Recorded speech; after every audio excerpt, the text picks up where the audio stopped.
നശിക്കണോ? നീയും നശിക്കും, നിന്റെ കുടുംബക്കാരും നശിക്കും, നാട്ടുകാരും നശിക്കും.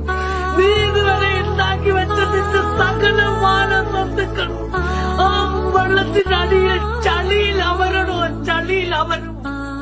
അതിനു മുന്നേ തടയാൻ നോക്ക്, എന്തെങ്കിലും ഒന്ന് ചെയ്യ. മുസ്ലിമും മരിക്കും, ഹിന്ദുവും മരിക്കും, ക്രിസ്ത്യാനിയും മരിക്കും, പാവപ്പെട്ടവരും മരിക്കും, പൈസക്കാരനും മരിക്കും. പോയി തടയണോ?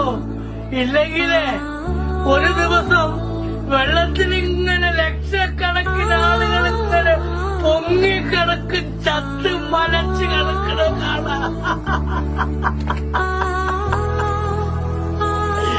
പോയി തടയണോ? സമയമല്ല. ഒന്നിനും